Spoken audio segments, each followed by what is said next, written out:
Tá ao vivo já. Boa noite, Dev Java. Hoje nós temos um convidado muito especial na nossa mentoria aqui, promovida pela comunidade Brasil Jugs Dev Java. O Leandro Leite vai apresentar um conteúdo muito bacana aí para vocês, né? Falar um pouco aí sobre alternativas ao Kubernetes, arquitetura escalável com Spring Cloud. Seja bem-vindo, Leandro, à nossa comunidade. Obrigado aí por aceitar o nosso convite em promover essa mentoria, compartilhar conhecimento aqui com a comunidade. Fique à vontade aí para falar um pouco sobre você, sobre a sua experiência, sobre o que vai rolar hoje na mentoria. Opa, tá escutando, né, Renato? Sim. Fala, pessoal, tudo bem? Boa noite para vocês. Então, Leandrão aqui, convidado aí do Renato, da comunidade. É um prazer estar aqui com vocês também, né? Indicado aí pelo Luiz, né? O grande professor da FIAP, um dos melhores javeiros que eu conheço, e é um prazer estar aqui com vocês, tá bom? Eu coloquei um pouco de mim ali no conteúdo que eu vou apresentar, mas vamos lá, sou de São Paulo, trabalho ali com desenvolvimento back-end, né? Majoritariamente com Java, né? Mas se tiver que se aventurar outra coisa, não tem muito o que fazer, né? E, enfim, venho aqui hoje trazer um conteúdo, né? Uma mentoria, assim como o Renato chama, né? E não é somente uma alternativa, né? Mas também é para que isso de fato aguce alguma coisa na cabeça de todos nós, né? Para que a gente não fique nichado em somente uma ferramenta, em só uma coisa que existe, né? Porque existe mil e outras possibilidades, né? E principalmente nós da área de tecnologia devemos sempre lembrar disso, né? Então é um prazer estar aqui com vocês e espero que seja de valioso, né? Para todos nós, né? Isso aqui. E não gostaria que fosse um monólogo também, né? Então, sinta-se à vontade para mandar perguntas ou para complementar, né? Ou se eu falei alguma caquinha também, já manda no chat, que o Renato ele vai estar olhando aí, né? Eu vou estar parando para olhar também, coloquei uma tela aqui para olhar. Desculpa não estar olhando, é porque o monitor fica aqui, a câmera fica aqui, tá bom? Então, meio que eu vou ficar tentando olhar aqui pro Renato, porque eu não consigo ver a cara de vocês, tá bom? Isso é meio estranho, mas, mas a gente vai levando. Aproveitando que você falou sobre o Luiz, ele está aqui na nossa mentoria, tá? Grande mestre aí, professor de Java aí, da comunidade Seu Java, né? Aproveitando também a oportunidade aí, quem quiser conferir o conteúdo da última mentoria com o Luiz aí sobre refatoração em Java, recomendo a todos, né? No nosso canal de YouTube aí, depois dá uma olhada lá nesse conteúdo que foi incrível, tá? Então, vamos começar. Aproveita aí, pessoal, já deixa o seu like aí, já segue a comunidade aí no YouTube para mais mentorias como essa, não perder, né? Então, vamos lá, Leandro. Boa.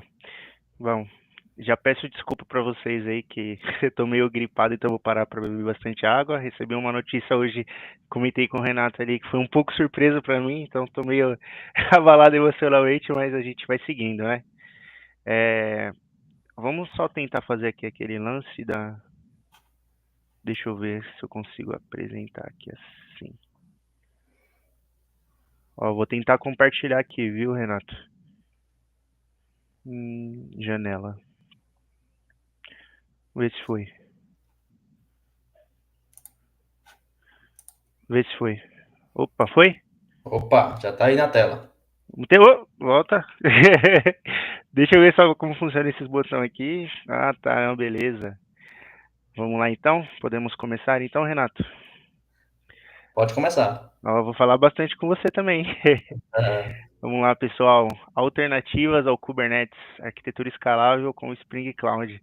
Isso aí foi uma headline, viu? Aquele título chamativo é esse. Mas vamos lá.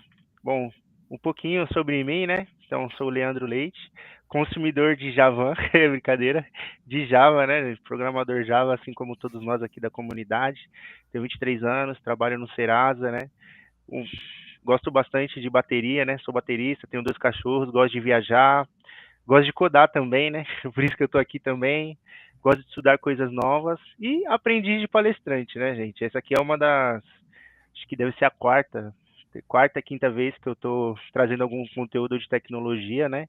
Então, se eu gaguejar aí, vocês já me desculpem. Tô aprendendo, mas vamos lá. Passando aqui, tem até uma aqui que eu tinha esquecido. Ei, gente, que é meu sobrinho. Ele apareceu aqui, agora eu vou ter que apresentar. Heitor, tá bom? Mora comigo. E é isso aí. Vai assistir o tio? Então senta aqui na cama pra você assistir o tio, tá bom? Ó, tem um monte de gente te vendo. É isso aí. Bom, essa aqui foi uma brincadeirinha, né? Que estrutura de dados ao seu Valença usa em sua música La Belle de Jour. Essa aí eu deixo pra vocês responderem depois, tá? Vai escutar a música e vocês me respondem qual estrutura de dados foi. É engraçado. Vamos lá, avante. Aqui vai ser um pouquinho do cronograma que eu preparei hoje, né? Talvez seja um pouco rápido ou um pouco mais demorado, né? Vamos ver aí do que acontece aí, né? O primeiro seria a introdução, né? A gente vai falar basicamente do que a gente vai abordar, o que já está acontecendo, né? E o dois seria entendendo um pouco da arquitetura do Kubernetes, né? Para a gente saber ali onde que a gente vai prosseguir, né? A nossa mentoria. A gente vai também reconstruir um pouco da arquitetura, né? Usando algum Spring Cloud e algumas outras ferramentas. Depois a gente vai fazer a avaliação, né, dessa arquitetura e a gente depois vai fazer uma reflexão no final, que inclusive eu vou precisar da ajuda do Renato para que a gente consiga trazer essa reflexão, né? Uma reflexão que não só eu quero trazer, né, mas junto com o Renato, mas que também em vários outros meetups que eu vou, junto com até o Luiz, junto com o Isidro, outros grandes mestres, ainda que eu sou um pequeno gafanhoto, eu sou um pequeno gafanhoto, mas eles sempre trazem essa reflexão, né? E eu gostaria de trazer ela também, né? E depois o encerramento e agradecimentos, né? É isso aí então, né? Vamos, vamos começar então, Renato? Vamos lá. Beleza. Aí.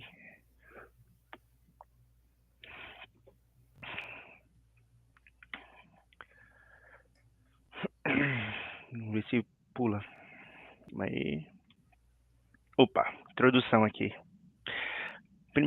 Primeiro, né, seria a contextualização, né? Kubernetes como padrão atual para microserviços, né?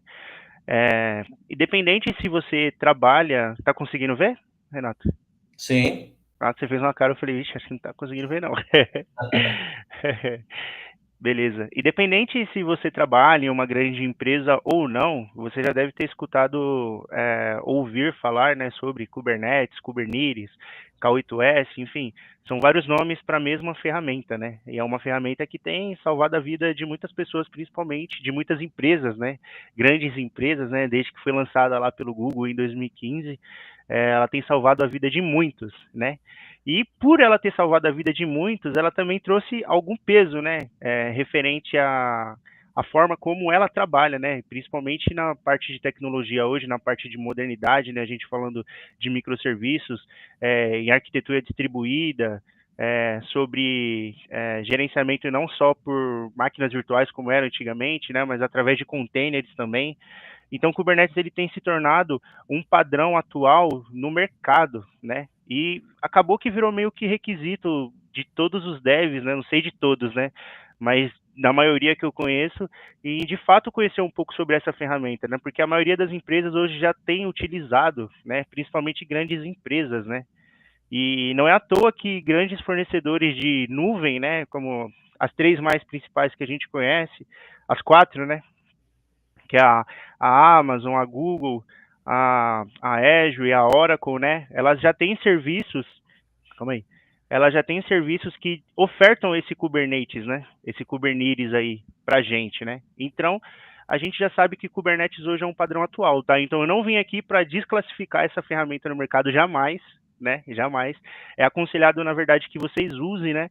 Se for uma necessidade, um ambiente que realmente precise usar, então vocês devem usar, né? Principalmente pela segurança, pela robustez, pela comunidade, por tudo que ela oferece também. É um pouco mais difícil, né, de aprender ali para quem está começando, mas depois que aprende já era, né? É uma curva de aprendizado igual o Java, né? Começa difícil, mas depois facilita, né? Motivação. Por que explorar arquiteturas alternativas ao Kubernetes, né? Então a gente começa trazendo um pouco da complexidade alta, né? De fato, o Kubernetes ele traz uma complexidade alta, né? Não só de aprendizado, né? Mas também de gerenciamento, né? Principalmente para aqueles grupos ou pessoas ou empresas que não utilizam, né, a ferramenta que é ofertada pela cloud, né? Porque para quem não sabe, quando você utiliza essa ferramenta das clouds, elas abstraem metade da complexidade que você tem, né? Então a parte de gerenciamento, a gente vai ver isso. Para, por favor. A gente vai ver isso na parte de vendo um pouco ali da arquitetura, metade daquilo ali é a cloud, metade daquilo que a gente vai ver é a cloud que vai gerenciar. Então a gente fica mais preocupado com a parte de implantação, enfim, as partes dos pods, os famosos pods que a gente conhece, já ouviu falar, né? A parte de custos também, né? Então também traz essa questão de custos, né? Se não for algo que você realmente precise, né? Ou um padrão da empresa, porque tem isso, tem empresas que é padrão, tudo que sobe, dependendo de ser grande ou pequeno, vai ter que subir assim, é norma e, enfim, vida que segue, né? Mas é bom a gente saber de outras coisas, a parte do custo, né? E também porque nem sempre é necessário você subir uma infra tão pesada, né?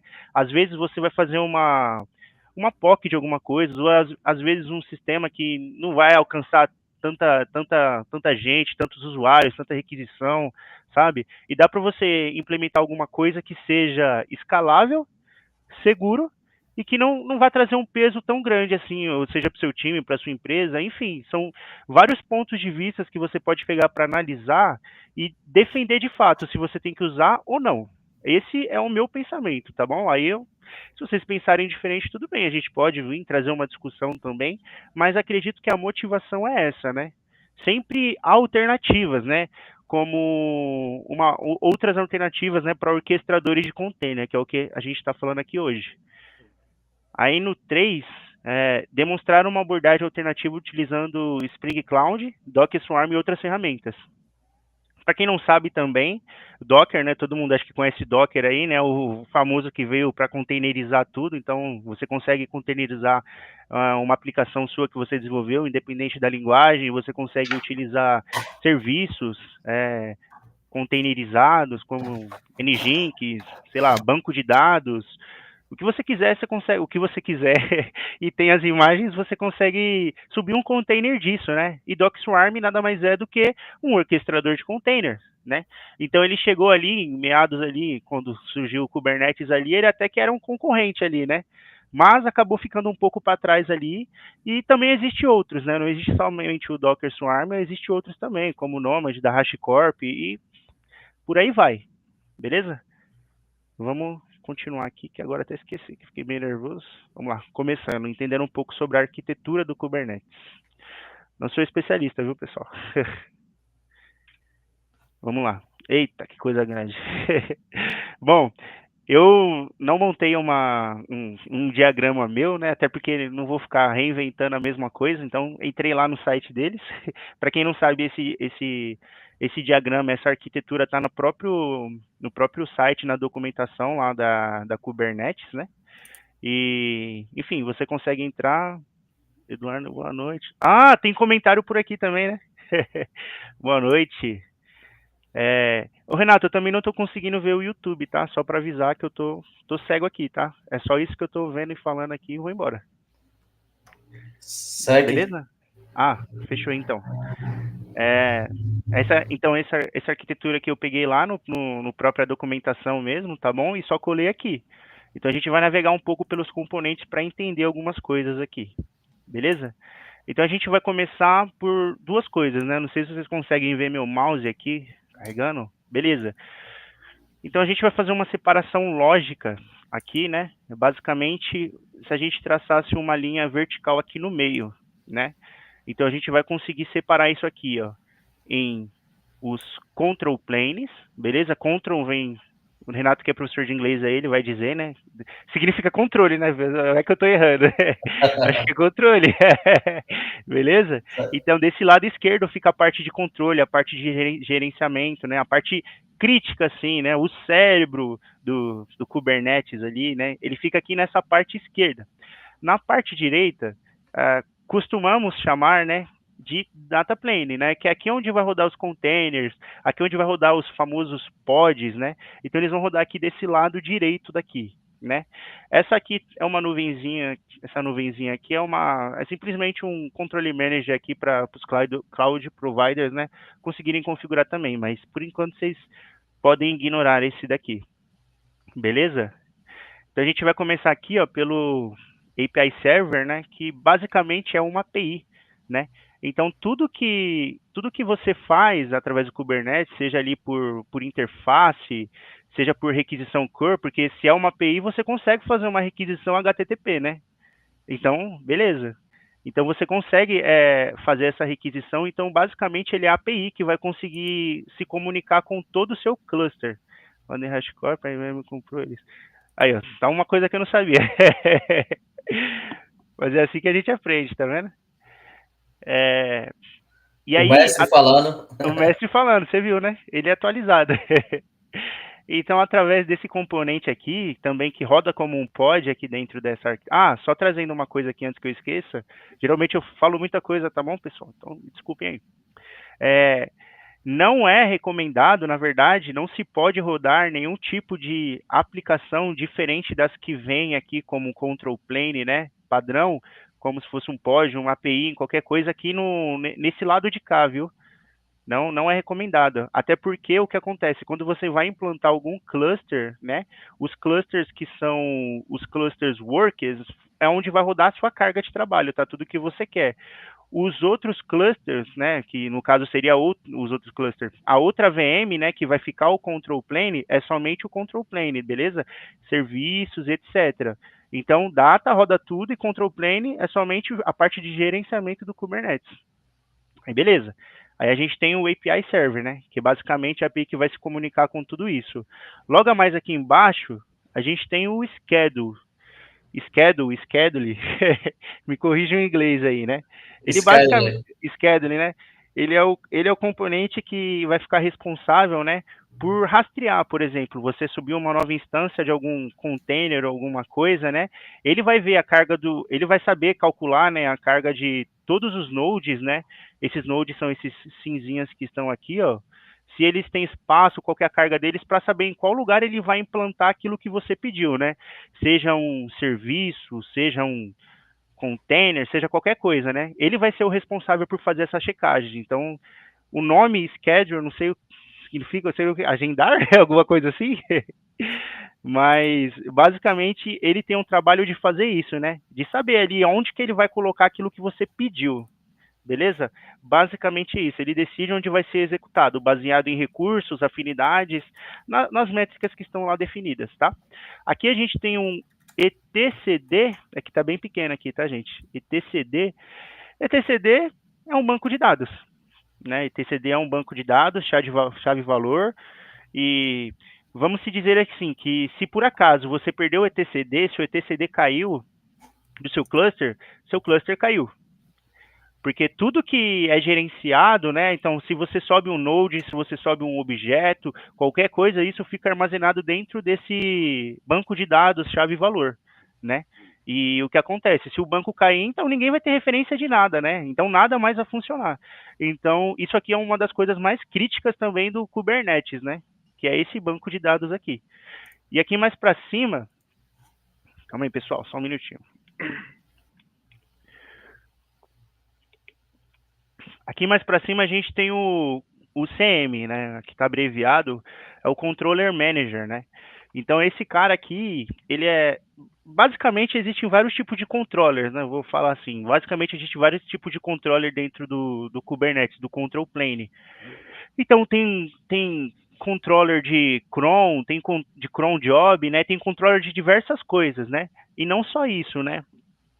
Esse controller mesh ele é um aglomerado, né, de muitos controllers que tem muitos tipos de serviços e funcionalidades que você consegue controlar dentro do Kubernetes, né? E ele consegue garantir também que o seu cluster ele fique do real estado que você definiu, né? Então ele consegue garantir também as réplicas e tudo isso. Ele é um controlador mesmo de tudo aquilo que você definiu.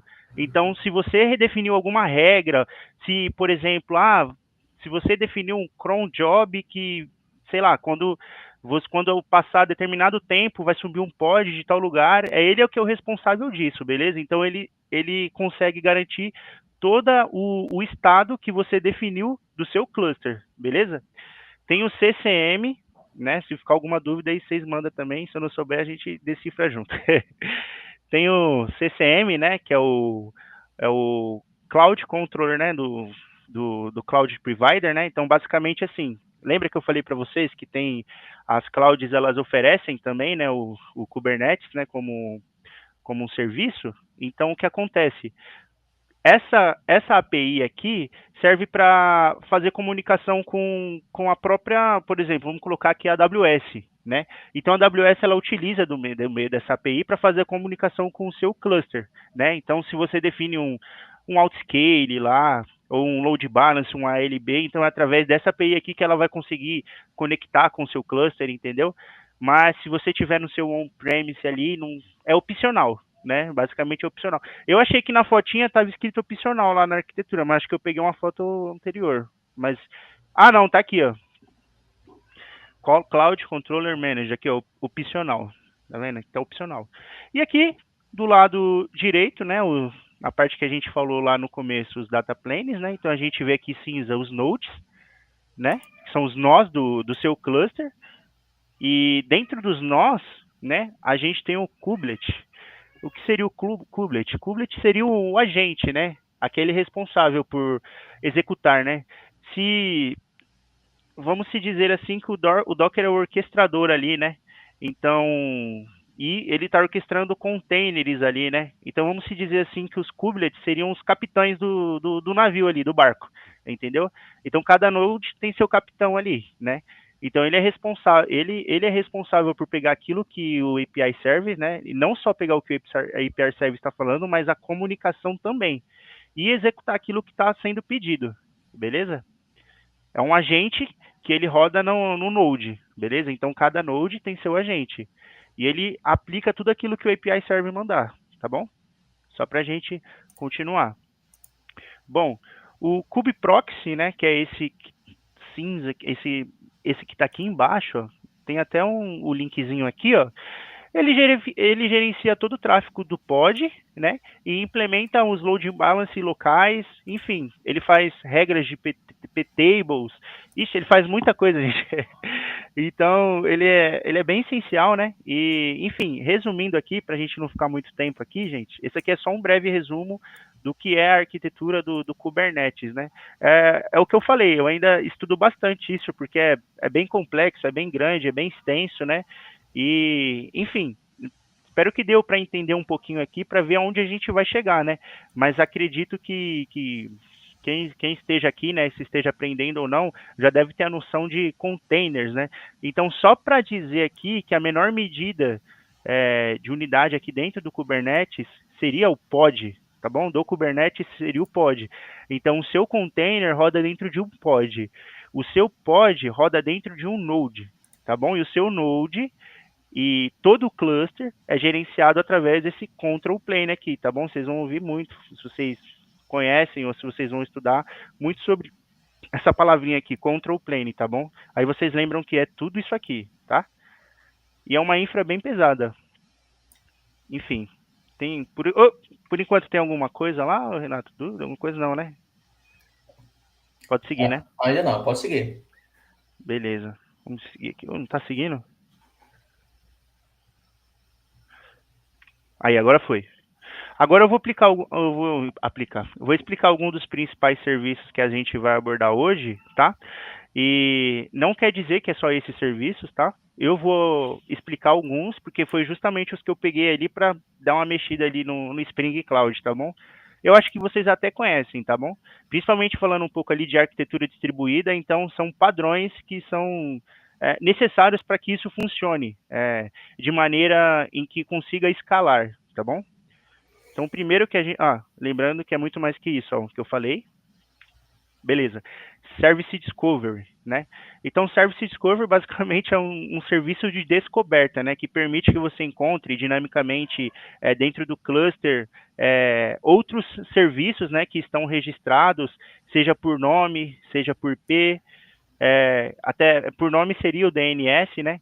Então, basicamente, tudo que você sobe dentro do Kubernetes, ou de qualquer outro orquestrador de container, né?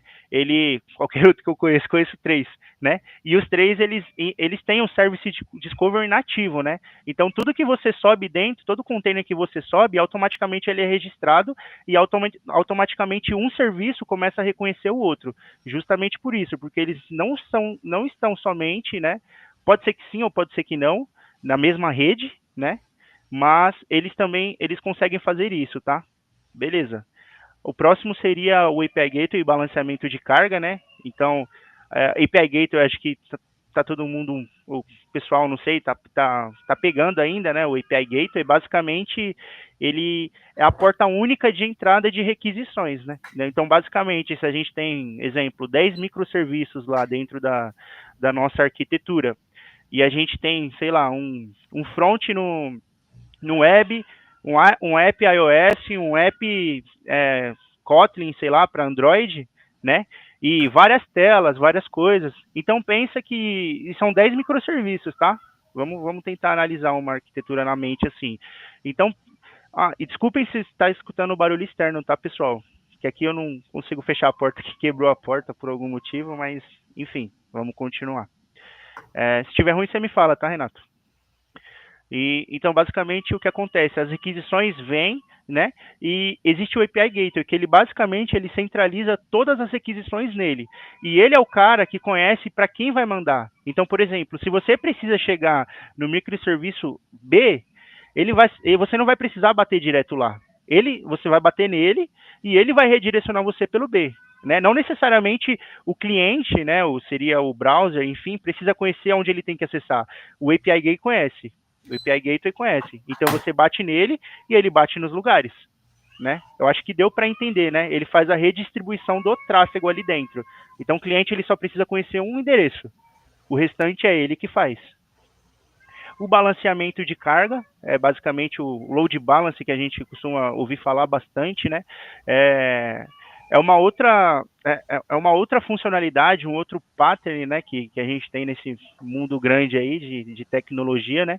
Ele faz a redistribuição de tráfego. Então, por exemplo, eu tenho duas instâncias de um serviço e, enfim, está recebendo muita requisição. Então, ao invés de eu bater em um só lugar, se eu bato no load balance, ele sabe para onde redistribuir, né?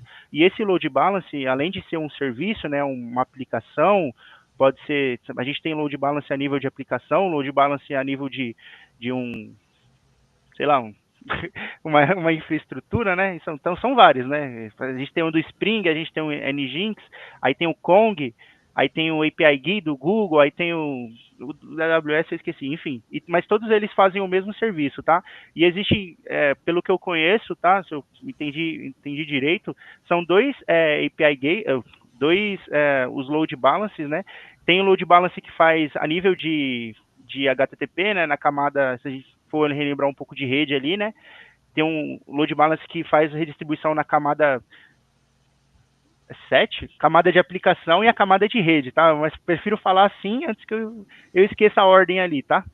São as ordens do Ozzy lá, eu acabei esquecendo. Mas enfim, passamos por esse tópico. Autoscaling.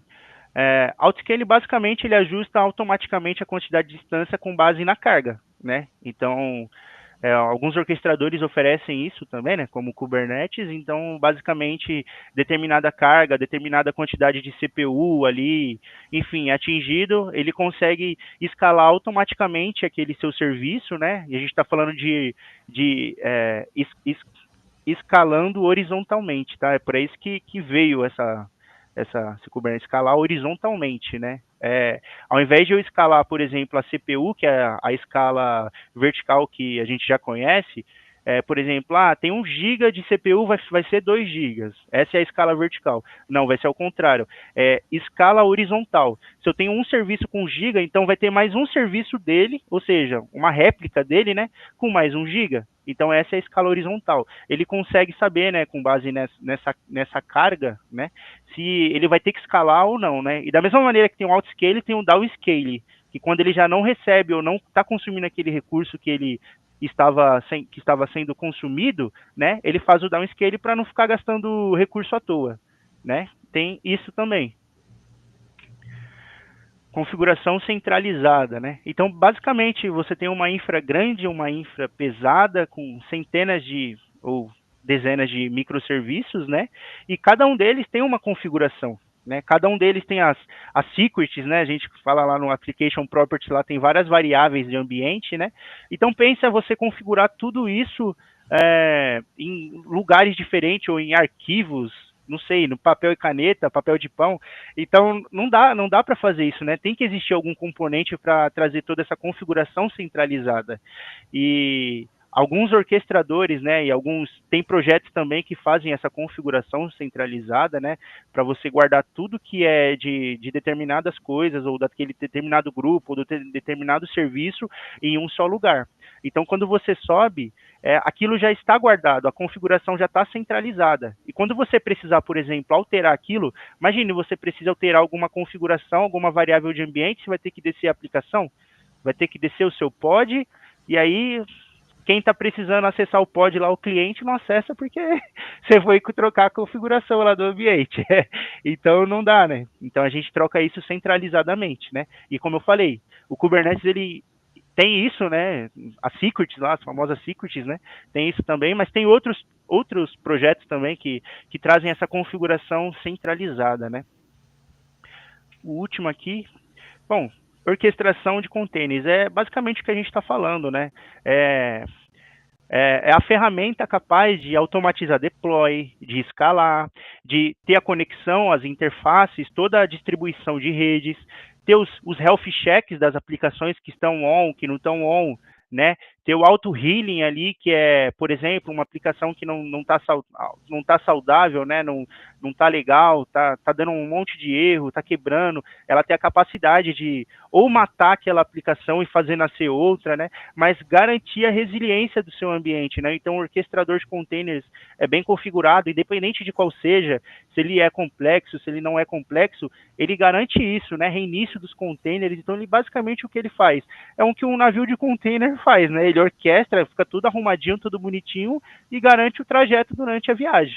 É basicamente isso que um orquestrador de container faz. Basicamente, pessoal, é muito mais que isso, né? Assim como eu já falei aí no final do slide, tá? Quer falar alguma coisa, Renato? Não, tá tranquilo aí. Pode seguir o conteúdo aí. Pessoal aí que tiver alguma pergunta aí para fazer, fique à vontade, pessoal. Eita, deu até falta de ar aqui. Vamos lá. Mas será que nós conseguimos reconstruir isso com outras ferramentas? Isso aí foi um gatilho, cara, que o professor Isidro me deu, sabia? Eu comecei assim, né, quando eu não manjava nada, só dando puxando aqui os dois centavos aqui de contribuição pro trabalho do professor, né? Professor Isidro. Então, quando eu comecei na comunidade também, né? Na época não tinha a comunidade que a gente está hoje aqui, né? O Brasil Jug Dev Java. Então eu comecei ali no Soul Java mesmo, né? Alguns meetups, e aí eu vi ele falando, né? Não, calma, fundamentos, calma, entenda tudo, dá para você usar tudo que você aprendeu, dá para você fazer tudo. Não precisa ir na onda, né? Faz o seu, igual a última que ele apresentou lá, que foi a do Hiroko, né? Easy Hiroko, que na verdade é um shell. É um shell script que faz a mesma coisa que o Hiroko fazia, né? É, a nível aqui, né? Calma, não a nível empresarial, tá, pessoal? Mas essa parte de automatizar deploy, de expor a sua aplicação ali, sabe, quando você está desenvolvendo.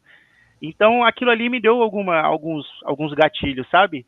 E como eu falei para vocês, quando eu comecei a estudar o Kubernetes, né, porque era uma coisa que as vagas, principalmente quando eu estava começando ali, pedia, eu achei muito difícil, muito complexo. Eu falei, será que não existe alternativa e será que é usado? Né? E foi aí que eu conheci o Docker Swarm, né? Que inclusive ele já vem nativo, né? Dentro do nosso Docker, né? Quando a gente instala o Docker aí, seja no Linux ali WSL, seja no Linux, no Windows, né? No caso eu quis falar no Mac, então ele já tem lá. Você só precisa startar e esse serviço já existe, né? E, enfim, aí eu acabei descobrindo, estudando um pouco ali, e eu vi que ele fazia algumas coisas, né? Eu vi que ele não tinha o mesmo peso, a mesma inf e a mesma capacidade do Kubernetes, mas ele não deixava de ser um orquestrador, né?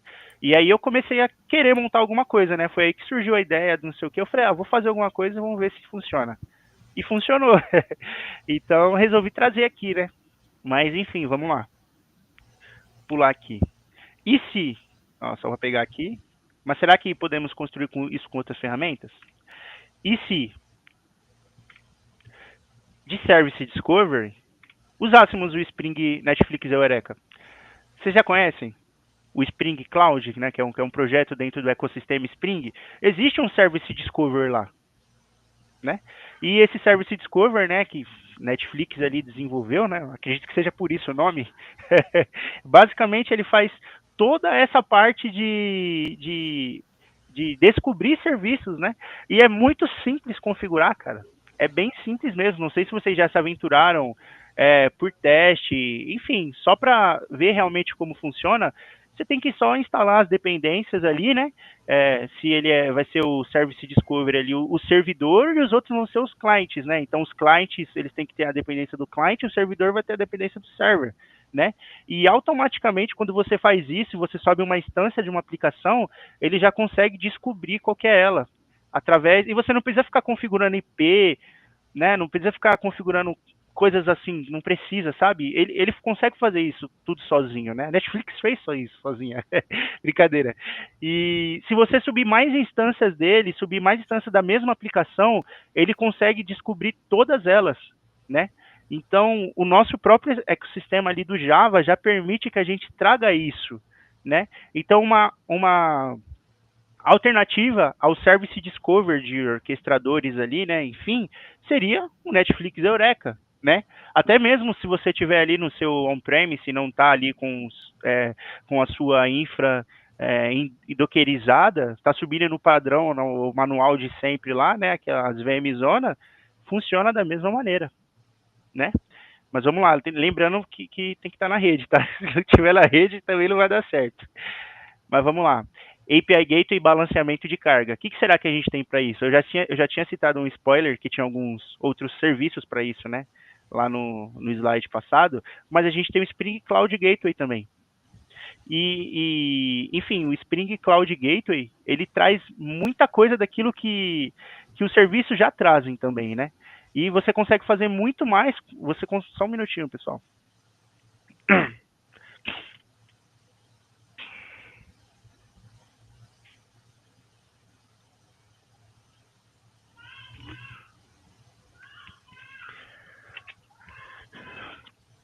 Eu vou falar um pouquinho mais sobre eles também lá no próximo slide, mas enfim, existe o Spring Cloud Gateway também do projeto Spring, que ele também faz essa parte toda de tráfego, né?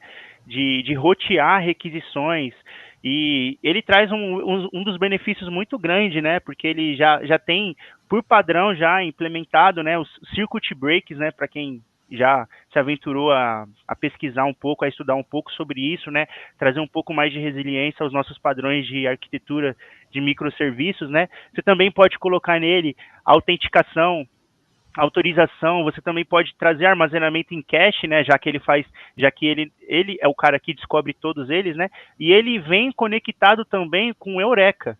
Ou seja, o bom das ferramentas do ecossistema Spring é que elas são ultramente conectadas, né, e além de ser reativo, tá bom? O Spring Cloud, ele trabalha com Projector Reactor também, tá? Mas, enfim, trazendo só esse disclaimer aí, mas voltando aqui, por exemplo, se subiu uma mesma instância do serviço A, se subiu duas instâncias do serviço A, né? Eu tenho duas instâncias, dois pods do serviço A, automaticamente o gateway ele está registrado no Eureka. Então ele consegue pegar essas duas requisições e fazer balanceamento de carga também, tá bom? Existe o balanceamento de carga ali do próprio Spring, enfim, você consegue configurar ali até algoritmos para fazer isso, né? List Connection, Route Robin e demais, ali, tem vários. Mas enfim, vamos continuar aqui. Autoscaling. Essa daqui foi difícil. Essa daqui eu juro para vocês que quase que eu desisti aqui, cara, porque existe algumas ferramentas, né, mas não tem ali uma que seja tão boa assim, né, contra a do Kubernetes, mas eu não ia desistir assim. Então eu fui estudar um pouquinho e vi que dava para trazer algumas possibilidades de auto-scaling, tá? Lembrando que o Docker Swarm, eu não falei ainda sobre ele, tá? Aqui no slide, mas ele permite que você escale, tá? Mas é uma escalada manual. tá? Você tem que ir lá e escalar ele na mão, né? Não há um auto-scale igual do Kubernetes, que você define lá no seu Helm, que aquela aplicação vai ter 3 réplicas, né? Em determinado momento, quando precisar, ele automaticamente vai escalar aquilo, né? Mas tem como fazer também, né? Aí já puxei um pouco sardinha aí pro Isidro, né? Como?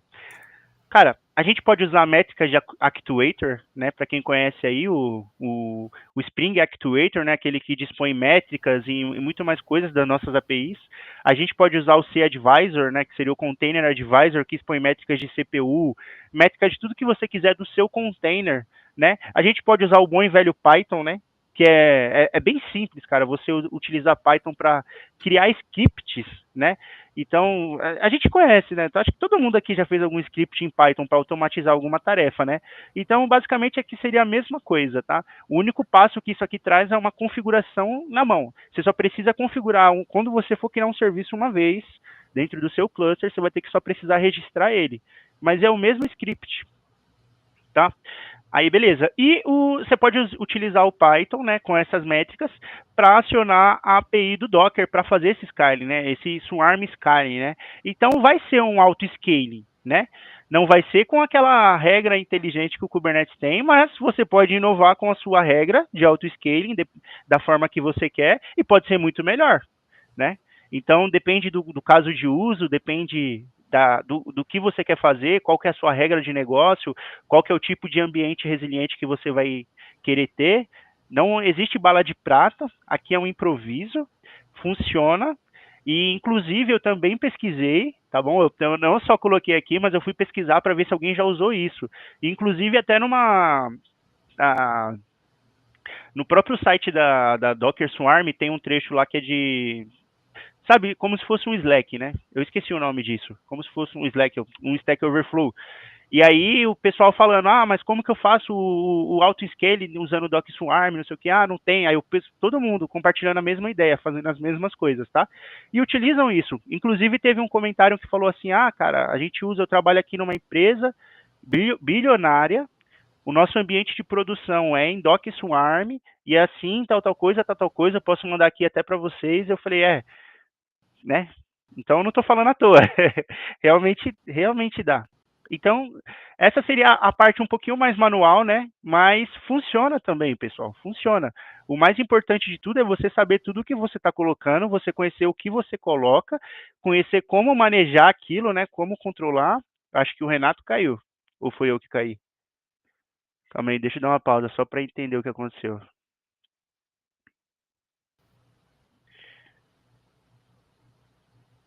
Caiu? Voltou? Opa, voltou. Eu parei aqui porque eu achei que você tinha caído. Ô, Renato, deixa eu te perguntar. Tem como você colocar aquela tela da apresentação na frente? É porque aí eu não consigo vê-la aqui. Vê se você consegue. Senão eu dou um jeito aqui.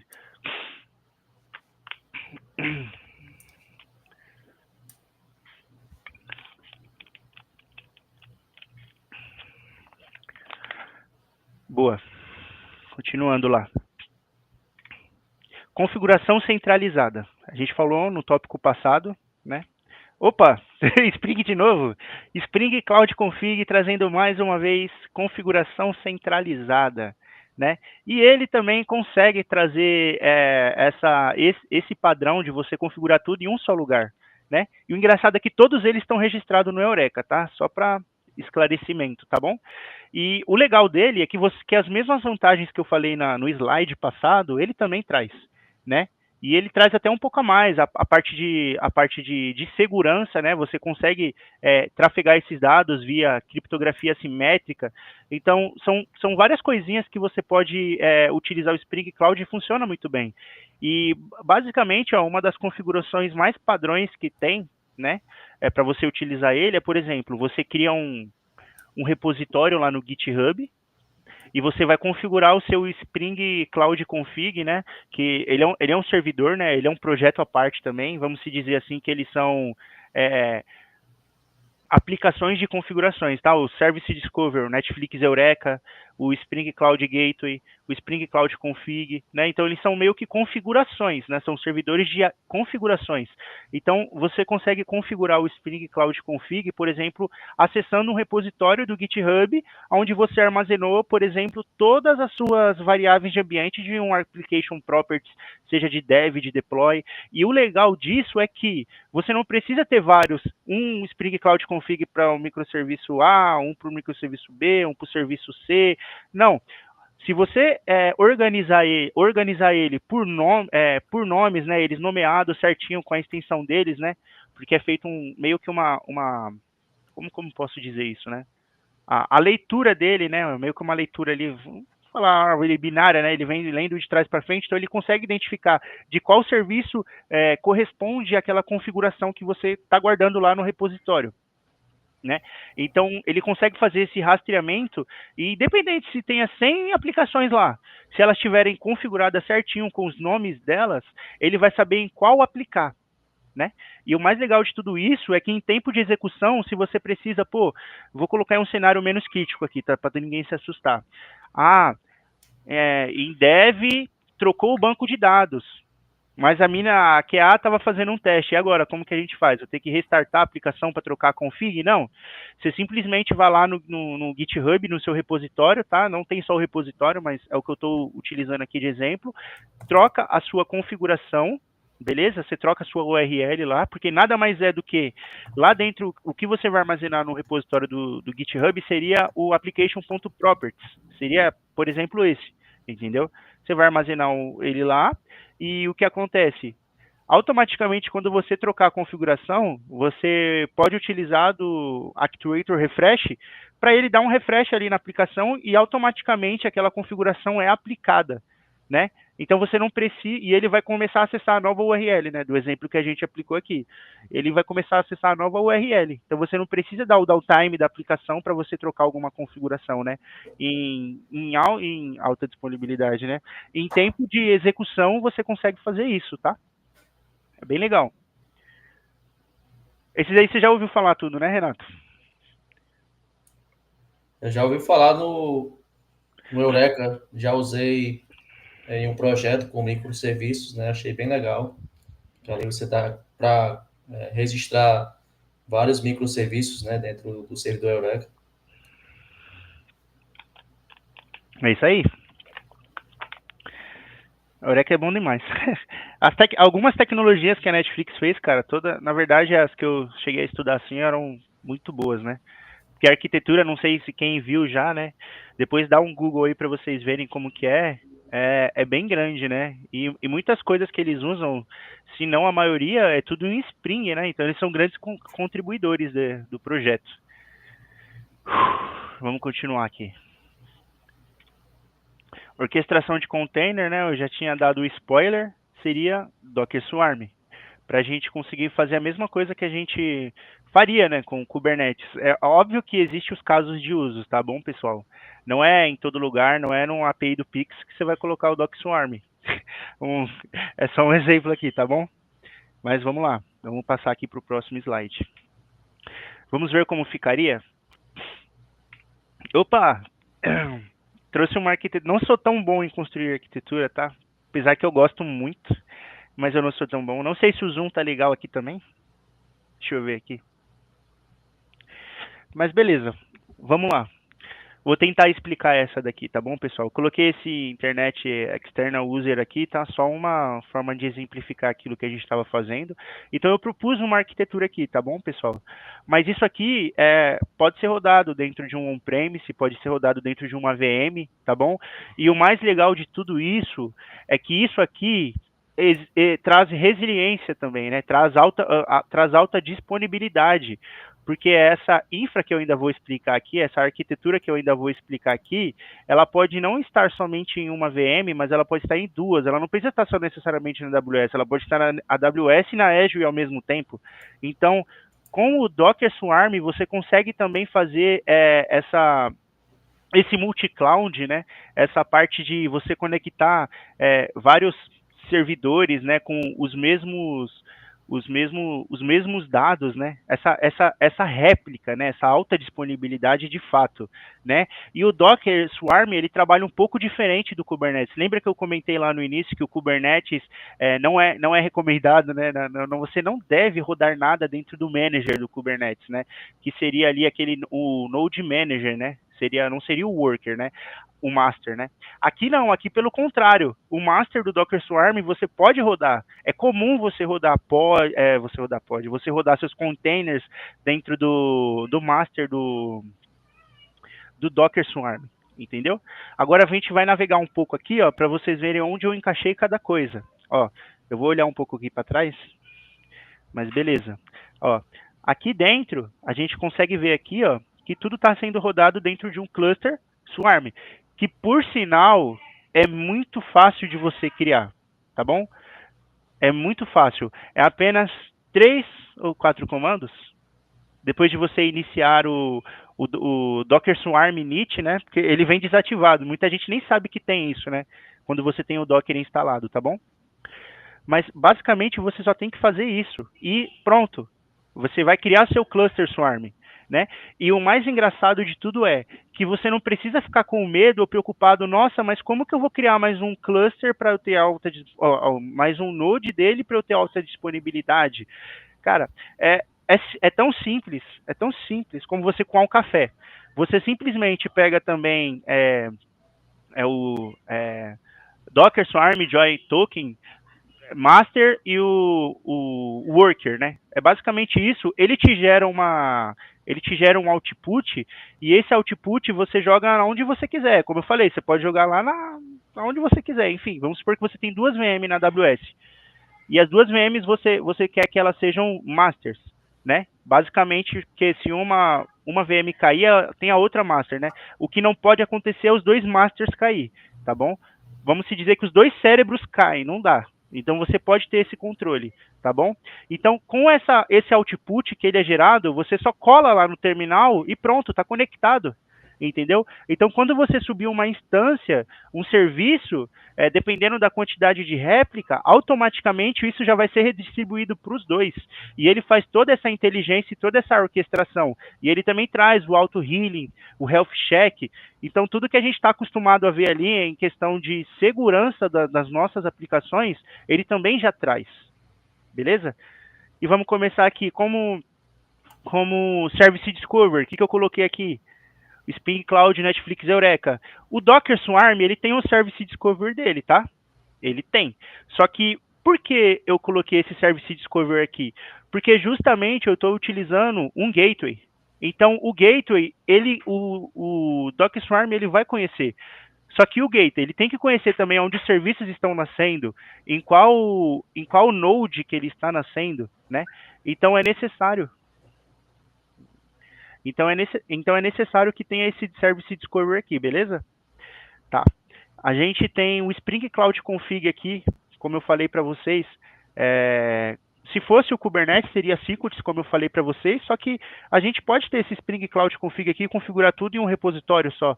Não vai mudar muita coisa, entendeu? E vai ficar seguro da mesma maneira. É um padrão, é um pattern, né? Aceitado e recomendado também. Então a gente já trouxe 3 coisas aqui que o Kubernetes tem, que o Docker Swarm tem e que a gente incorporou mais ainda, né? Eu estou colocando essa arquitetura aqui de exemplo, tá bom? E como funciona, pessoal? Isso aqui funciona dentro de containers. Então, basicamente, o Docker Swarm, isso aqui vamos dizer que são containers, ó, isso é um container. Isso aqui pode ser replicado, tá? Dentro de um outro node, né? Aqui a gente fala sobre node aqui também, tá bom? Opa! Isso aqui pode ser um outro node, tá bom? E isso aqui pode ter as réplicas, como eu falei para vocês. Então aqui eu posso ter um Redis, só que eu posso ter uma outra VM com esse mesmo Redis lá, se isso for estar replicado realmente, tá bom? E vamos se dizer assim, pessoal, que uma VM minha cai. Só que a outra ainda está lá. Entendeu? Então, automaticamente, ele vai tratar de, se esse serviço não está lá, ele vai tratar de subir lá. Então, ele não vai deixar com que o seu container fique off, né? Ele vai conseguir fazer essa redistribuição, essa segurança, o Docker Swarm também traz, tá bom? Estou trazendo um breve resumo aqui. Vamos se dizer que aqui eu tenho uma API, aqui eu tenho outra API, aqui eu consigo gerenciar réplicas, tá bom, pessoal? E o engraçado de tudo isso é que não é que nem o Kubernetes que você tem que configurar se for no on-premise, não sei se vocês já se aventuraram a mexer. Cara, é coisa demais que você tem que configurar. Nossa, se você for usar o Kind, é fácil, porque ele vai subir dockerizado ali, Docker em Docker, beleza, é mais tranquilo. Agora, vai conectar isso na mão. Se você tem um Home Lab, vai fazer isso dentro do seu Home Lab para você ver como que é. É difícil, até você subir a sua API, demora. Tá certo que hoje existem, tá bom? Existem redistribuições de Kubernetes que são menores, mais fáceis. Mas mesmo assim existe essa complexidade. Então, se é um ambiente que não precisa de toda essa complexidade, né, dado a sua avaliação, dada a avaliação da equipe, enfim, não tem problema, na verdade, também seria uma forma de você publicar as suas aplicações, né, em produção, como eu mencionei que já existe, que eu mostrei, que eu comentei para vocês. Eu posso trazer aqui também o link para vocês acessarem o fórum, tá? Então, continuando aqui, né? Tudo isso aqui vai rodar como um container, tá bom? Vocês não precisam ficar preocupados com a disponibilidade, se tem algum problema, porque as mesmas coisas que o Kubernetes traz para verificar se o pod ele está no estado que ele deveria estar, o Docker Swarm também traz, tá? O que o Kubernetes traz por padrão também são ferramentas para você conseguir auditar ou observar. A parte de observabilidade, tá bom? Já vem nativa já. Como, por exemplo, acho que é o Prometheus, se eu não me engano, se eu tiver errado, me corrija alguém no chat aí, por favor. Mas o que impede da gente colocar um pod de cada coisa, um container também, gente? A gente tem aqui, como eu tinha comentado no slide passado, o C-Advisor, que é a ferramenta que a gente vai conseguir monitorar os containers. Ele monitora todos os containers, porque ele vai estar a nível do cluster, entendeu?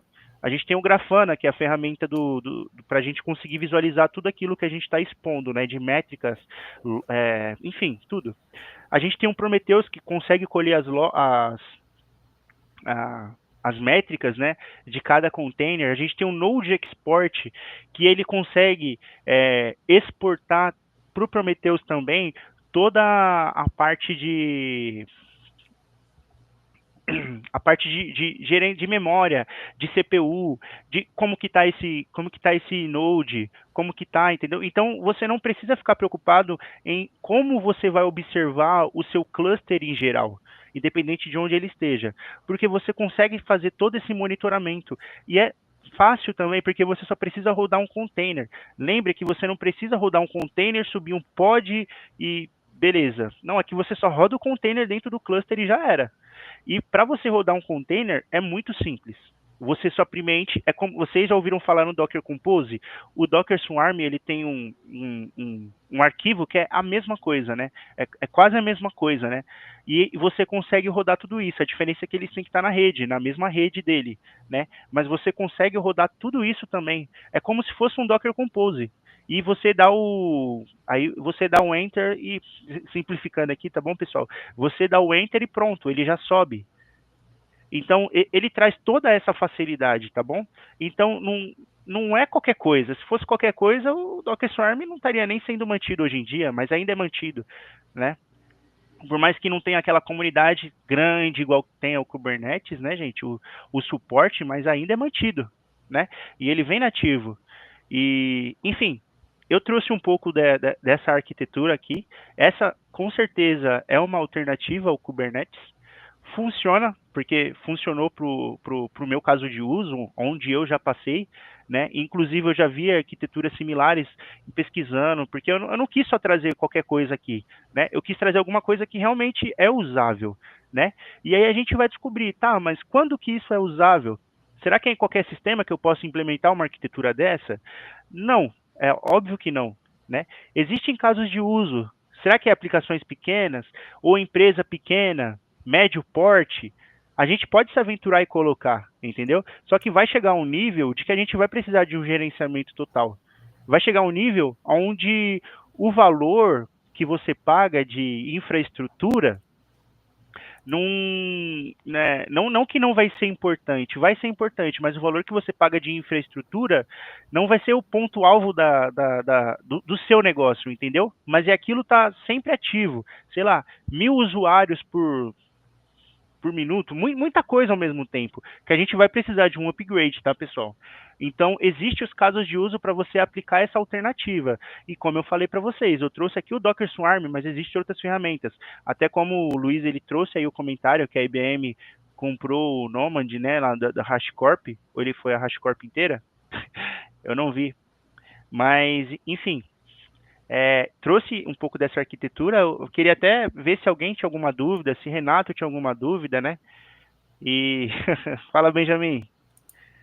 E, enfim, se quiser comentar também, Renato, para depois a gente prosseguir, acho que a gente parou num ponto central aqui do que eu vim trazer, né? Dessa alternativa, utilizando o Spring Cloud, claro. Você falou muita coisa aí, né, sobre o Kubernetes, né? Eu confesso que eu ainda não usei Kubernetes, né, em um projeto, mas deu para perceber que ele facilita muito nosso trabalho, aí, principalmente nessa parte aí de arquitetura, né, do projeto ali, né,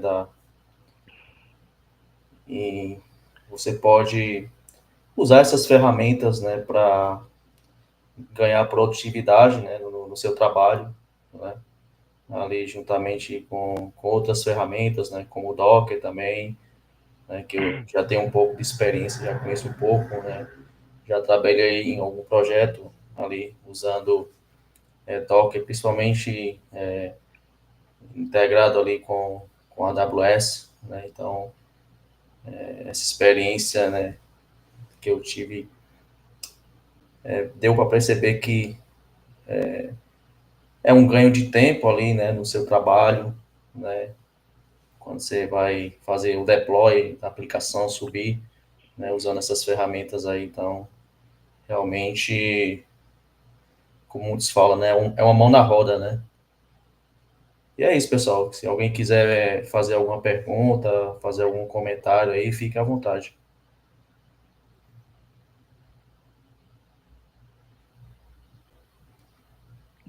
Deixa eu abrir aqui, deixa eu ver se eu consigo ver aqui. Foi a HashiCorp inteira. Aí, ó, tá vendo? Eu uso o Vault.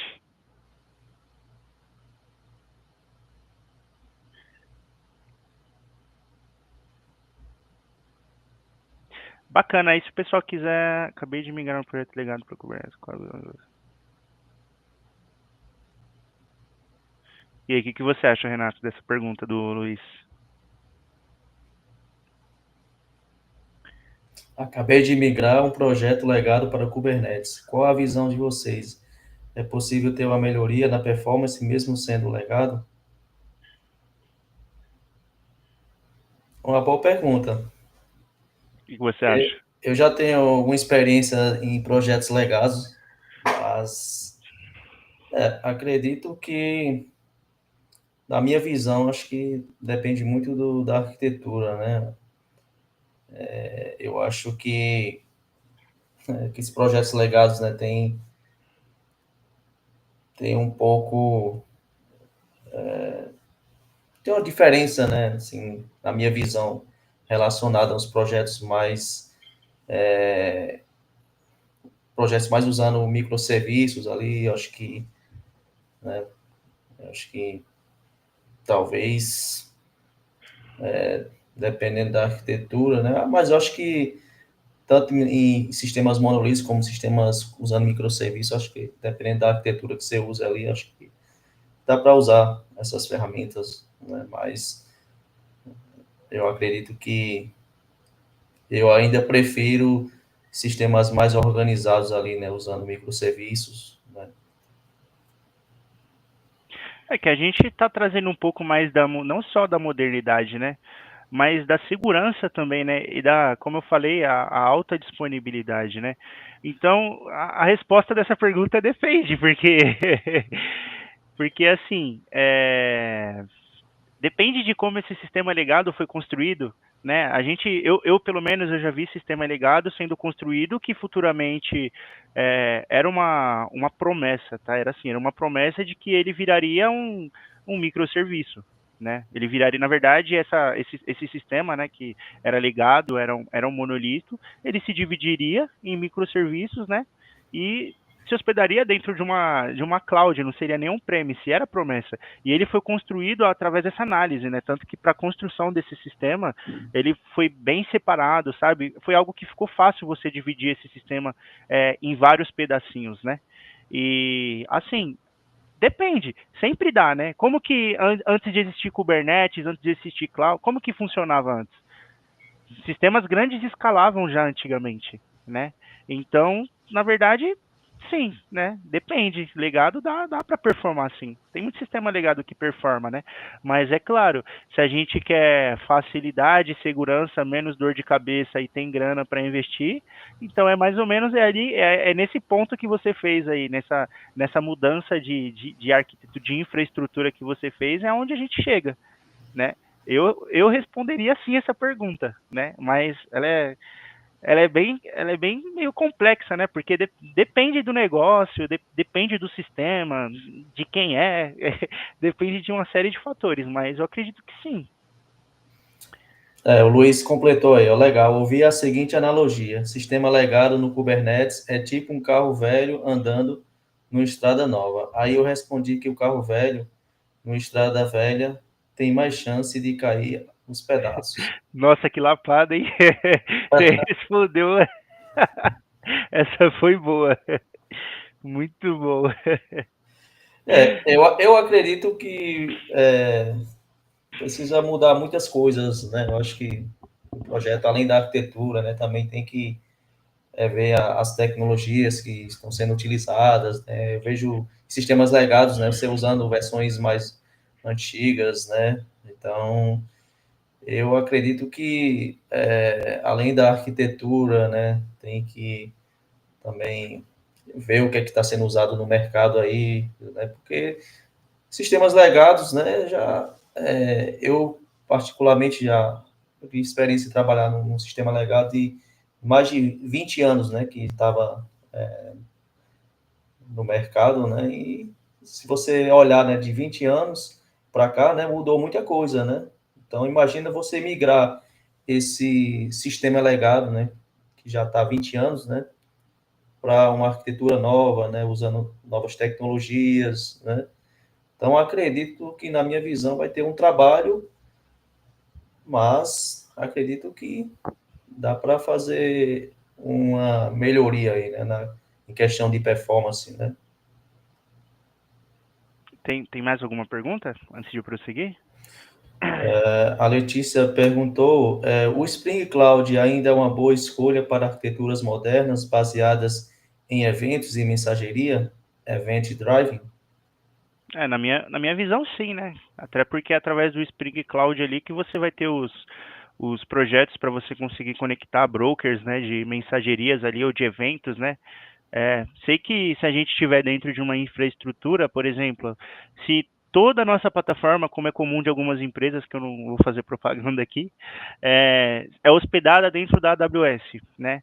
Então tá certo que lá a gente já tem o SQS, a gente já tem o SNS, então fica mais fácil, né? E para isso existe o SDK da AWS que você instala dentro do seu projeto, né? Dentro da sua aplicação e automaticamente ali ele já consegue fazer as conexões. Mas, por exemplo, também na mesma empresa que eu estou citando, aqui o caso de uso, existe outros brokers, né? Existe Kafka, existe o RabbitMQ, né? Porque cada um, né? Não existe bala de prata e cada um serve para um tipo de coisa. Né? Na minha visão de pequeno gafanhoto, eu vejo assim, né? E você ainda vai precisar do Spring Cloud para você controlar tudo isso. E ainda mais, você vai precisar controlar a resiliência, né, desse sistema todo, porque a gente está falando de arquitetura distribuída, comunicação assíncrona, né, comunicação via evento, de fato você vai precisar de resiliência, né, você vai precisar de circuit breaker, você vai precisar de retry, você vai precisar de alguns padrões, né, alguns patterns para essa arquitetura funcionar e não ser ao contrário do que ela deveria ser, né?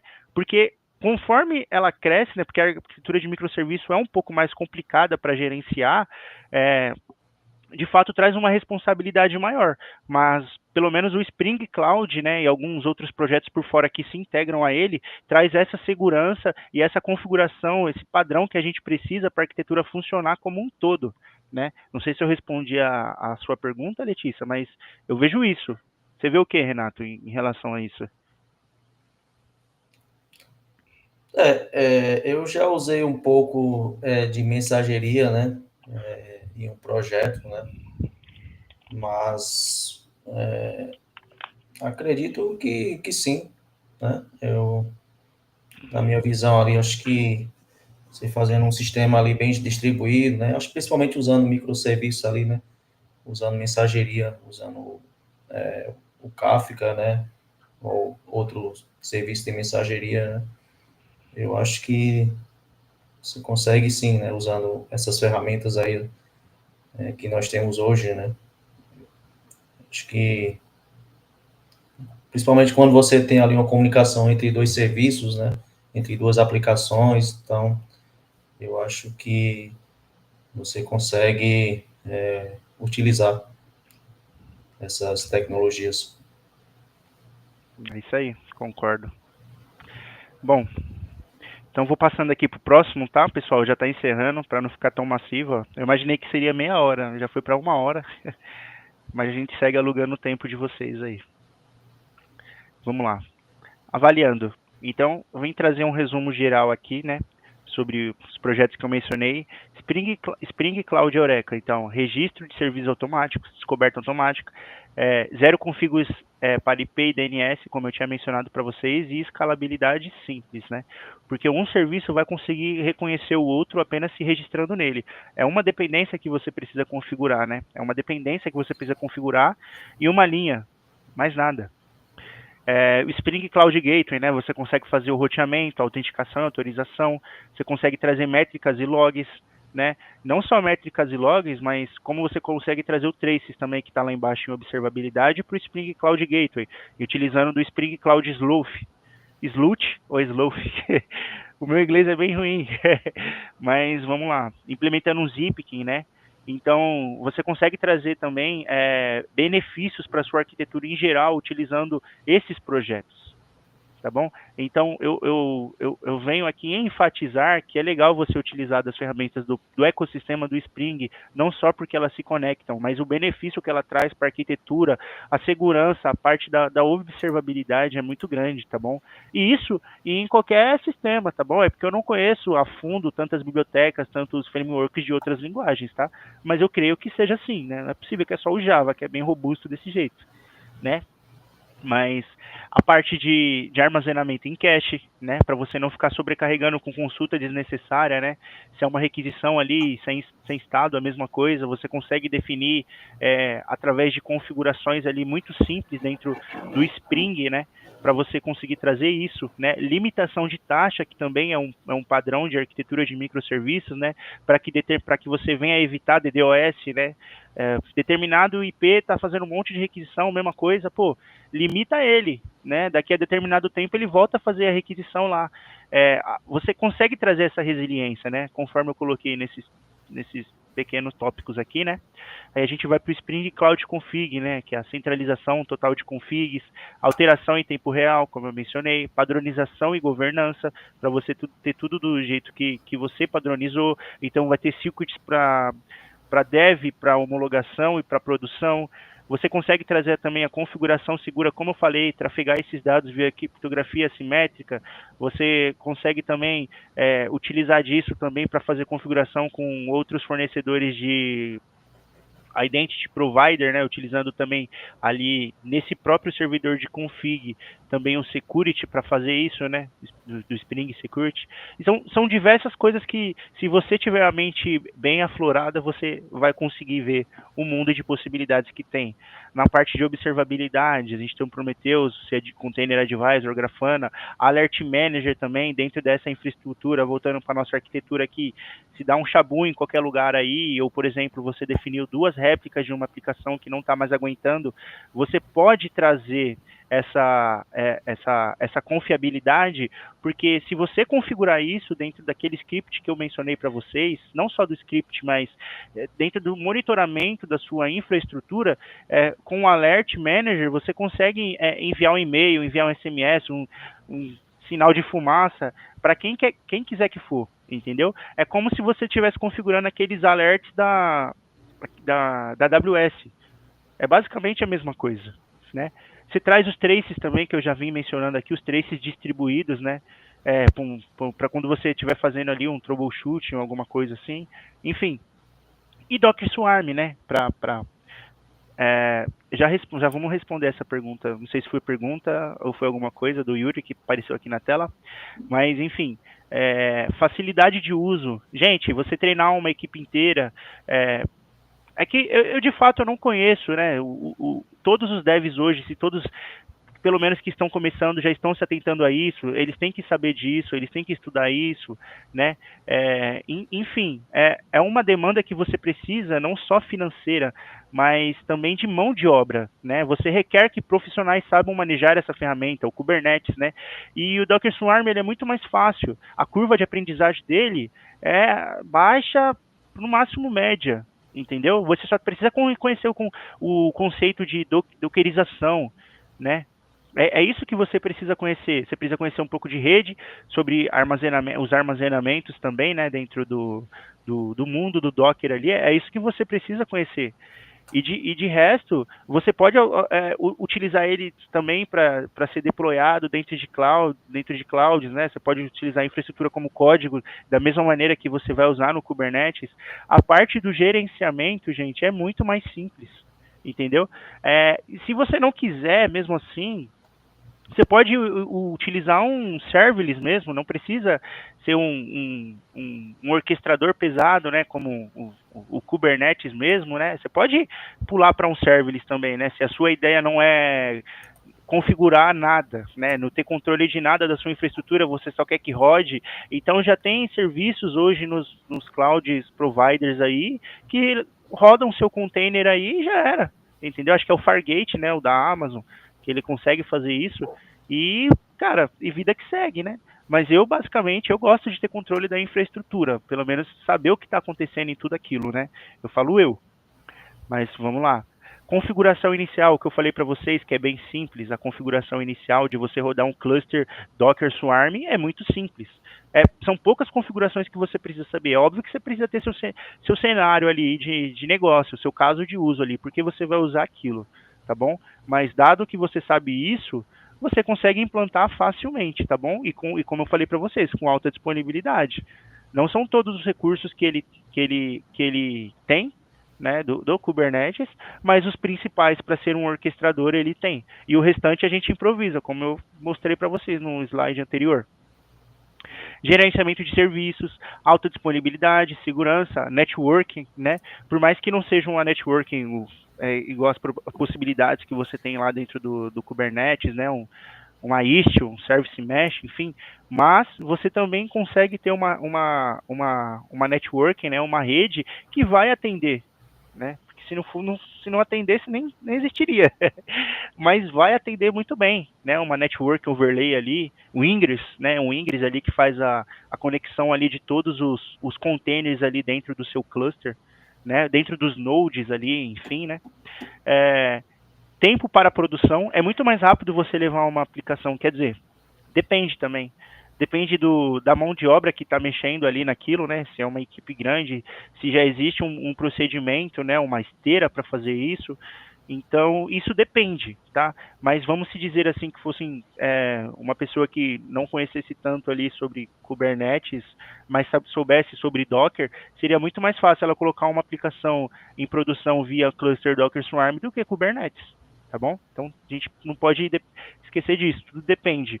E eu fiz eu só não tirei o print, gente, eu fiz um leve orçamento lá na AWS, tá bom? Eu coloquei custo de operação aqui, né? E coloquei um leve orçamento lá, eu só não trouxe aqui de que eu coloquei 3 instâncias de T-Micro Medium, né? Rodando, coloquei coletor de logs, coloquei o que você mais ou menos precisa para sua infra rodar. Com o Kubernetes ali, com dessa maneira que eu fui, coloquei nas VMs, eu não coloquei o EKS, tá bom? Deu em média 400, não, foi o EKS, me perdoem, foi o EKS. O EKS. Foram $400, $450 por mês, tá bom? Rodando essa infraestrutura que eu fiz aqui, tá bom? Só tirando o que o Docker Swarm, enfim, rodando aquelas aplicações. Eu orcei ali e chutei mais ou menos quanto seria o consumo ali de cada pod ali, tá bom? E fiz a mesma coisa ali, avaliando esse mesmo caso de uso, usando... Deixa eu ver se eu consigo pegar aqui. Para não ficar nas minhas palavras.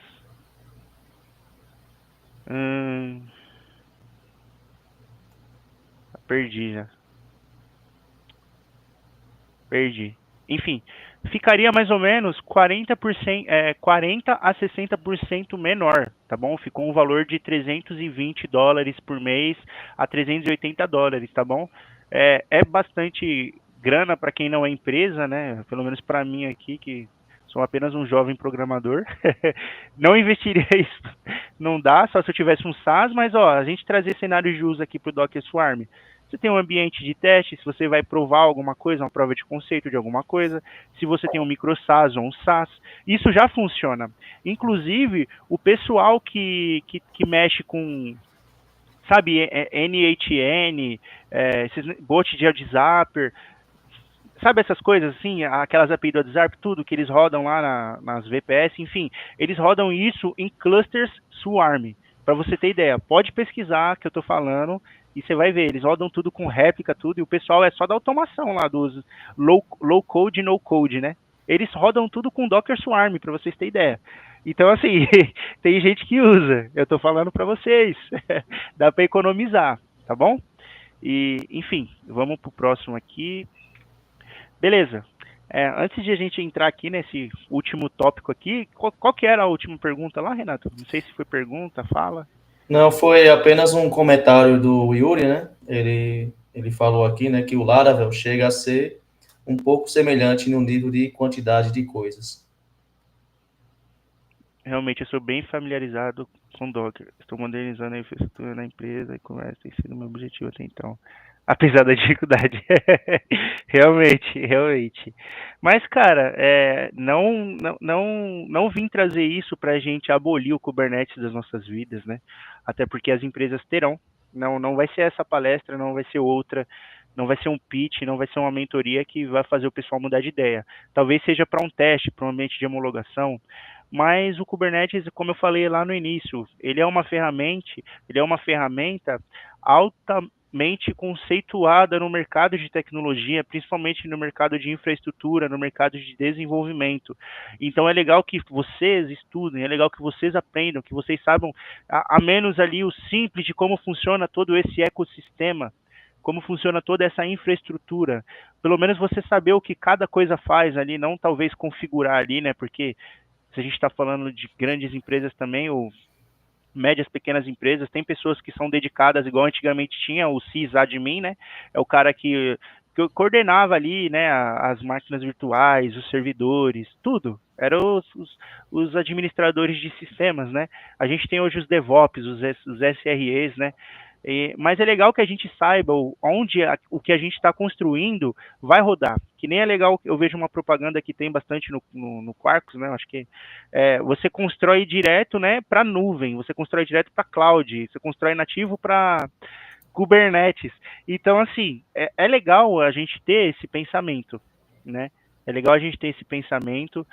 Como eu coloquei aqui também, ó, nem sempre você precisa do mais complexo para alcançar o melhor resultado. Às vezes o simples bem arquitetado é poderoso. Eu acho que isso também traz aquilo um pouco do que o Luiz tinha falado, né? Se um carro velho, né, numa pista nova, um carro velho na pista velha. E de fato é isso, né? Tem formas e possibilidades de você fazer algo bom e que não exija tanto, entendeu? Tanto de infraestrutura, tanto de você, tanto da parte financeira, sabe?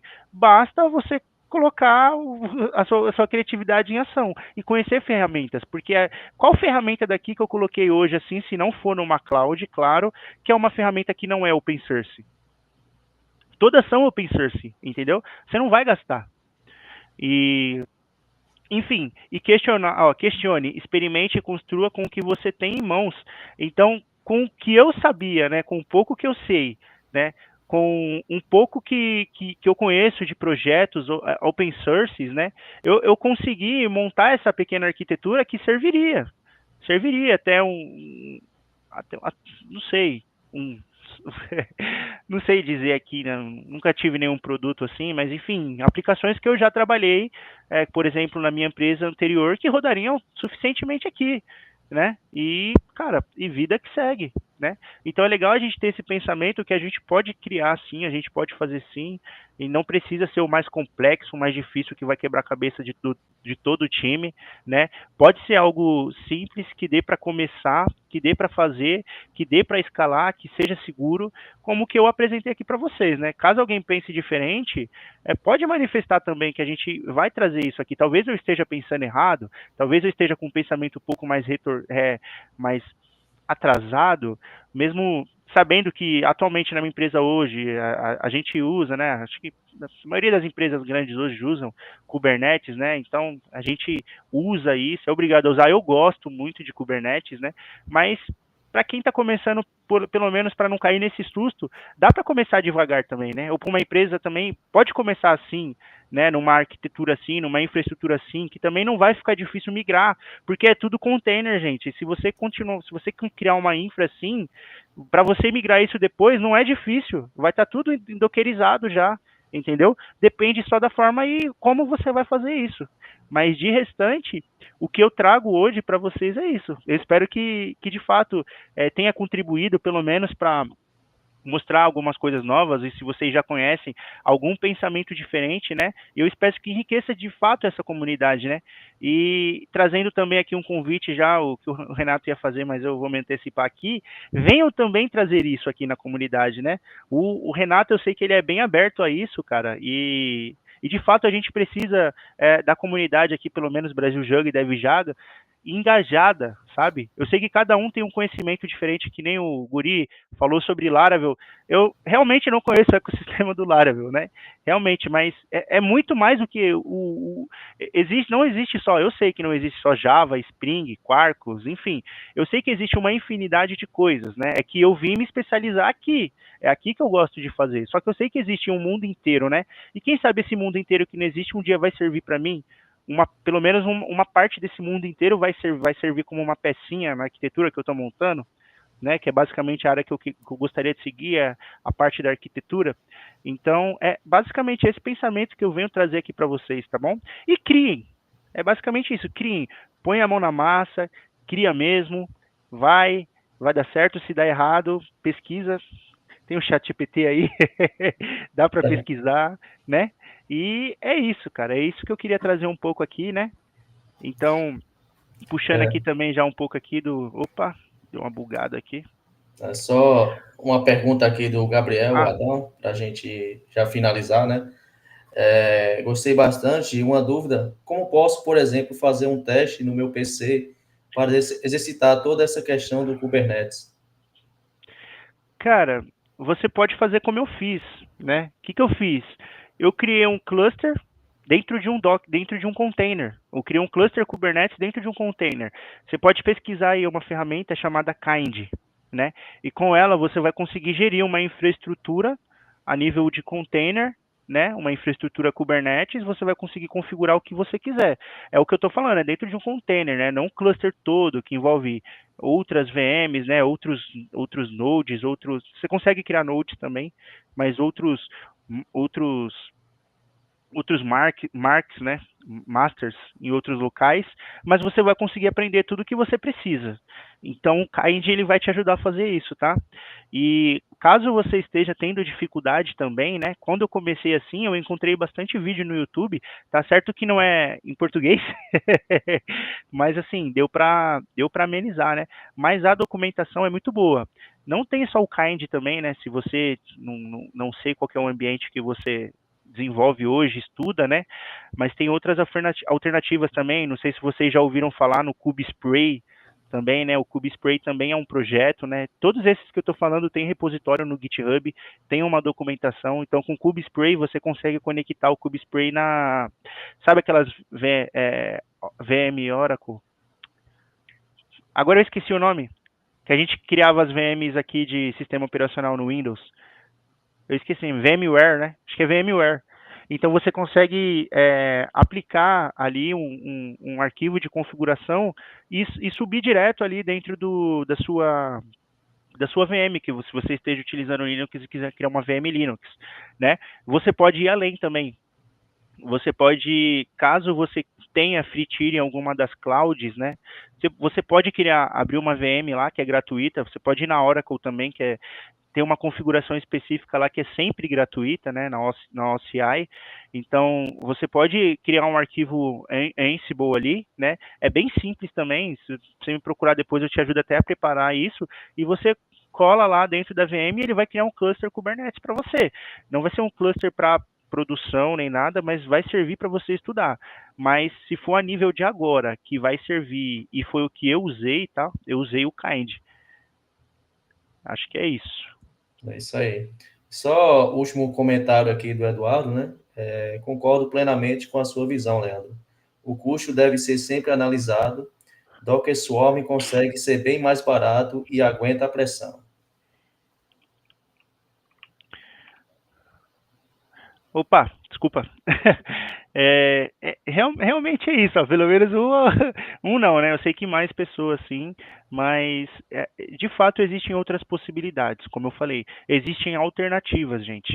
Se o próprio Nomad da HashiCorp existe até hoje, significa que ele é usado.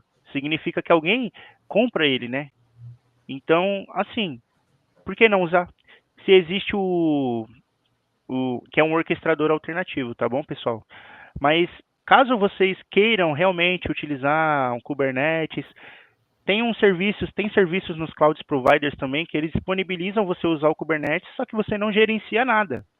Entendeu? Você simplesmente sobe o que você quer lá, como o ECS, né? Que é o Elastic Container Service. Então ele faz toda o gerenciamento para você. Você simplesmente joga a sua imagem lá, né? Basicamente você pode fazer das maneiras lá que eu vi, que eu já usei, na verdade, né? Você pode usar o, o registrador de imagens da própria AWS, que eu esqueci o nome, acho que é ECR, ou você pode ter suas imagens lá na Docker Hub e aí, enfim, passa para ele faz tudo o que tem que fazer, configura e vida que segue, tá bom? Então, tem alternativas, tá bom? Tem muitas alternativas hoje em dia, né? Se vocês não conhecem, eu também apresento para vocês, eu vou mandar um link, como que eu mando? Dá para mandar um link por aqui? Você pode mandar no chat privado, e aí eu Eu mando consigo aí. mandar no YouTube, calma aí, ó. Ah, Foundation.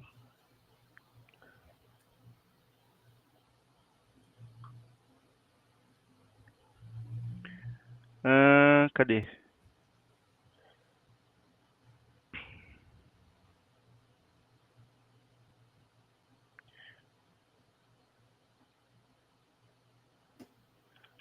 Ó, isso aqui que eu vou colocar aqui no YouTube.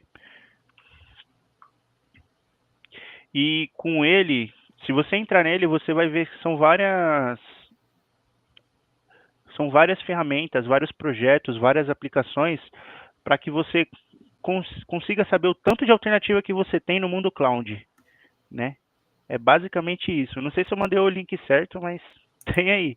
Agora sobre o Kind, acho que eu vi uma pergunta aí, né? Ó. Eu vou mandar o link aqui também, ó. Vou mandar o link. Deixa eu pegar o link do Kind aqui. Aqui, ó, Gabriel Adão. É esse daí. Esse aqui é o link da documentação, mas você encontra vídeo também. Mas, voltando aqui, é isso. Agradeço a comunidade aí que me deu a oportunidade de eu estar trazendo um pouco ali do que de fato eu venho estudado, né? Do que eu venho aprendendo, daquilo que eu já estudei um dia, né? E principalmente ter esse contato aí com o mundo do desenvolvimento, o mundo cloud, o mundo da tecnologia, que é onde eu vivo hoje, trabalho, né? Eu costumo dizer para todo mundo, eu quero realmente morar no mato, cuidar de bicho, cavalo, mas eu também não quero largar a tecnologia. Então eu sou o programador meio diferenciado. Mas é isso, agradeço a todos aí. Esse PowerPoint aí eu coloquei a referência do template aí, tá bom, pessoal? Não foi autoral, não sou tão bom, não sou tão criativo assim, né? Eu já comecei, quando eu comecei a minha jornada de trabalho na minha vida, eu comecei no designer. Eu só saí do designer, eu até sabia mexer nas ferramentas, mas eu só saí porque eu não tinha criatividade. E aí eu vim parar em TI, principalmente em back-end, né? Então é só lógica total e para cima. É É. isso aí. É, Obrigado, Renato. Obrigado a todos. o Gabriel falou que não apareceu o link, né? Você tem um chat privado aqui que você pode mandar, aí eu mando pro pessoal aqui no chat. Ah, tá. Ah, qualquer coisa, pessoal, vocês podem mandar no LinkedIn também, se inspirar aqui o chat, pode mandar no Discord da comunidade, tá bom? E aí eu vou vendo lá, o Renato vai me sinalizando, mas pode mandar no PV também. Fiquem à vontade, pessoal. Agradeço a todos também pela participação aí. Então é isso, pessoal. Agradeço aí ao Leandro pela disponibilidade, né, em compartilhar conhecimento, né, com a comunidade, né, em promover essa mentoria, né. E agradeço aí o mestre Luiz, né, que também foi um intermediador dessa mentoria, né, grande Luiz aí da comunidade Sojava. E agradeço a todos que participaram, né, interagiram aí, né, na mentoria, tanto no YouTube como no LinkedIn, né? E essa mentoria vai ficar disponibilizada, né? Tanto no LinkedIn como no YouTube, né? Quem quiser assistir depois, tá? Já aproveita, já curte aí, dá o seu like, e já segue a comunidade, né, no YouTube, né? Para não perder as próximas mentorias, né? E só tenho a agradecer, né? Luiz, muito obrigado aí, Leandro, na verdade, pela mentoria. E é isso, pessoal. Até a próxima e boa noite. Até, pessoal. Tchau, tchau. Tchau.